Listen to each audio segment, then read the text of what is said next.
یا نبی یا نبی یا نبی یا نبی یا نبی یا نبی یا نبی الحمدللہ رب العالمین والصلاة والسلام علی رسولہ الکریم، اما بعد، اعوذ باللہ من الشیطان الرجیم، بسم اللہ الرحمن الرحیم۔ ان اللہ و ملائکتہ یصلون علی النبی یا ایھا الذین آمنوا صلوا علیہ وسلموا تسلیما۔ مولایا صلی وسلم دائما ابدا علی حبیبک خیر الخلق کلہم۔ حضور نبی کریم صلی اللہ علیہ وآلہ وسلم نے فرمایا کہ روزہ جہنم کی آگ سے ڈال ہے۔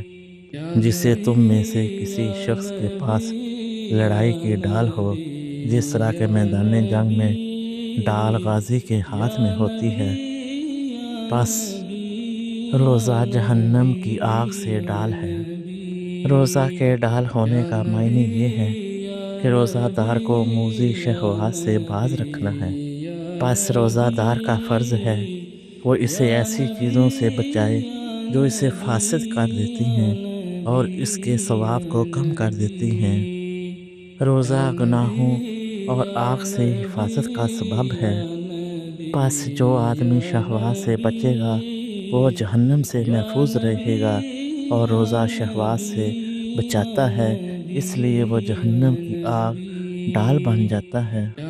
روزہ گناہوں اور جہنم سے بچاؤ کا باعث ہے۔ روزہ کی خصوصیت یہ ہے کہ وہ عذاب سے روزہ دار کو بچائے گا اور اس کے دائیں طرف آ جائے گا۔ حضور نبی کریم صلی اللہ علیہ وآلہ وسلم نے فرمایا کہ جس کے قبضہ میں محمد صلی اللہ علیہ وآلہ وسلم کی جان ہے، روزہ دار کے منہ کی ہوا اللہ کے نزدیک یوم قیامت مشک کی خوشبو سے بھی زیادہ بہتر ہے۔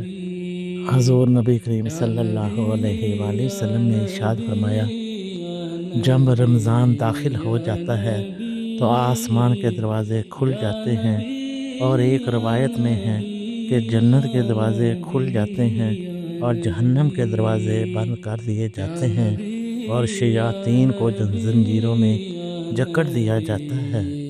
آسمان کے دروازے کھلنا، اس سے مراد یہ ہے کہ رحمت خداوندی پے در پے نازل ہوتی ہے اور نیک اعمال کسی رکاوٹ کے بغیر اوپر چڑھتے ہیں اور دعا قبول ہوتی ہے، اور جنت کے دروازوں کا کھولا جانا اس امر کی طرف اشارہ ہے کہ رمضان میں نیک اعمال کی توفیق ہوتی ہے جو حصول جنت کا سبب بنتی ہے، اور دوزخ کے دروازوں کا بند ہو جانا، اس سے مراد یہ ہے کہ روزہ دار کو ایسے اعمال کی توفیق دی جاتی ہے کہ جو جہنم میں داخل ہونے کا باعث ہیں، کیونکہ وہ کبائر سے بچتا ہے، اور روزے کی برکت سے اس کے صغیرہ کبیرہ گناہ بخش دیے جاتے ہیں۔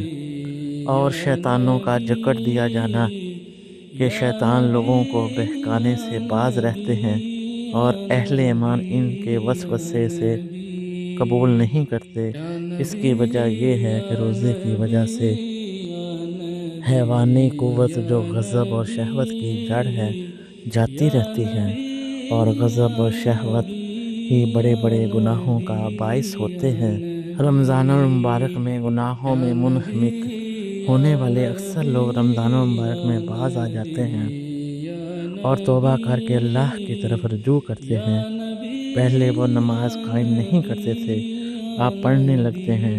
اسی طرح وہ قرآن مجید کی تلاوت اور ذکر کی محافل میں شریک ہونے لگتے ہیں، حالانکہ وہ پہلے ایسا نہیں کیا کرتے تھے۔ پہلے جن گناہوں میں وہ مشغول رہتے تھے اب ان سے باز آ جاتے ہیں، اور بعض جن کا عمل ان کے خلاف نظر آتا تھا۔ رمضان المبارک کے روحانی ماحول میں چونکہ روزہ دار نیکیوں میں مشغول اور برائیوں سے دور ہو جاتے ہیں، لہذا وہ شیطانی اور وسوسوں کے شر سے محفوظ رہتے ہیں۔ اہل ایمان کیونکہ رمضان کے روزے رکھتے ہیں اور عبادت و ریاضت میں مصروف رہتے ہیں، اس مبارک مہینوں میں نیکیوں کی کثرت کرتے ہیں اور برائیوں سے بچے رہتے ہیں۔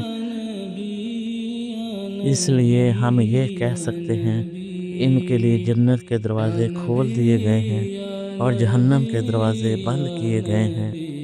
حضور نبی کریم صلی اللہ علیہ وآلہ وسلم نے ارشاد فرمایا، جنت میں ایک دروازہ جس کا نام ریان ہے، روز قیامت اس میں روزہ دار داخل ہوں گے، ان کے علاوہ کوئی دوسرا اس میں داخل نہیں ہوگا۔ اس لیے صرف رمضان کے روزے رکھنے والا ہی نہیں بلکہ کثرت سے نفلی روزے رکھنے والا بھی اس کا مستحق ہوگا۔ جزاکم اللہ خیر و احسن الجزاء۔ السلام علیکم ورحمۃ اللہ وبرکاتہ۔